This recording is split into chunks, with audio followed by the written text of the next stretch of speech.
Shalom Bapak Ibu yang diberkati Tuhan, puji Tuhan, senang saya bisa kembali berada di tengah Anda untuk memberkati Anda semua dalam penyampaian firman. Dan hari ini mari kita akan merenungkan firman Tuhan. Tema yang akan saya sampaikan adalah bermegah dalam salib Kristus. Mari kita akan membaca di dalam surat Galatia pasal yang ke-6 ayat 13 sampai yang ke-14. Sebab mereka yang menyunatkan dirinya pun tidak memelihara hukum Taurat, tetapi mereka menghendaki supaya kamu menyunatkan diri agar mereka dapat bermegah atas keadaanmu yang lahiriah. Tetapi aku sekali-kali tidak mau bermegah selain dalam salib Tuhan kita Yesus Kristus. Sebab olehnya dunia telah disalibkan bagiku dan aku bagi dunia. Saudara, kalau kita membaca akan ayat-ayat tersebut, kita akan ketahui bagaimana pada waktu itu konteksnya. Ada beberapa orang yang memaksa jemaat yang ada di Galatia ini. Mereka wajib melakukan apa yang namanya sunat. Dan ini ternyata hanya merupakan kemegahan secara lahiriah. Bagi orang-orang demikian, mereka begitu sangat bangga dan bermegah atas apa yang namanya tanda-tanda lahiriah.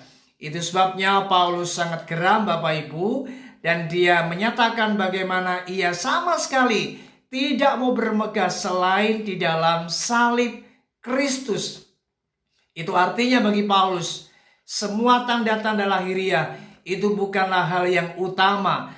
Tetapi ketika seseorang menjadi Kristen, menjadi murid Kristus, maka seharusnya kekristenan lebih mengutamakan bagaimana orang-orang yang sudah menjadi murid Kristus seharusnya bermegah oleh karena salib Kristus dan bukan bermegah atas tanda-tanda lahiriah. Itu sebabnya Bapak Ibu, mari hari ini jangan pernah Anda bangga karena Anda sudah memakai tanda salib.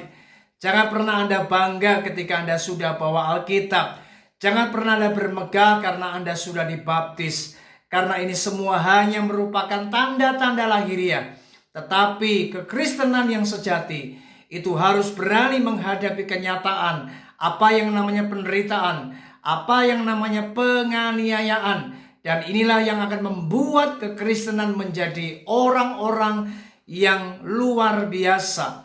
Itu sebabnya tidak heran ketika kita hanya mengutamakan tanda-tanda lahiriah, kita begitu sangat dangkal memahami apa yang namanya kekristenan.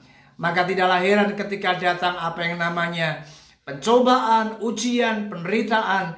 Kita melihat ada banyak orang-orang Kristen yang tidak tahan dan mereka mengalami apa yang namanya krisis iman.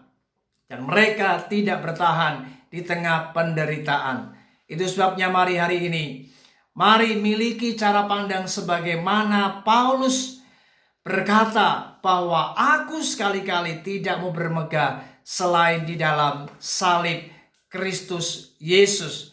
Kalau kita membaca di ayat yang ke-15, Paulus berkata, sebab bersunat atau tidak bersunat tidak ada artinya, tetapi menjadi ciptaan baru itulah yang ada artinya. Jadi yang lebih penting adalah menjadi ciptaan yang baru. Bagaimana kita harus belajar untuk menjadi orang-orang Kristen yang benar-benar lahir baru, menjadi ciptaan yang baru.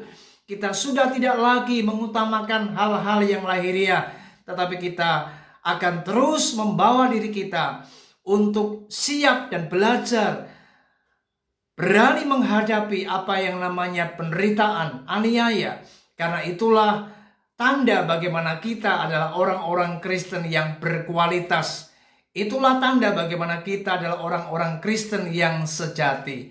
Itu sebabnya mari hari ini ingatlah, bermegahlah karena salib Kristus. Jadi ketika Anda hari ini mungkin mengalami hal-hal yang tidak menyenangkan, perkara-perkara di mana Anda harus mengalami penderitaan, maka apa yang Anda alami karena Anda berada di dalam kebenaran, Anda membela kebenaran, Anda memang harus menghadapi fakta salib oleh karena Kristus, maka itulah yang seharusnya menjadi kebanggaan, menjadi sebuah kemegahan. Karena kita bukan bermegah atas apa yang namanya tanda-tanda lahiriah, tetapi kita bermegah karena kita berani menghadapi salib. Dan bermegah oleh karena salib Kristus, itulah kekristenan. Puji Tuhan, kiranya renungan ini memberkati kita. Haleluya, shalom.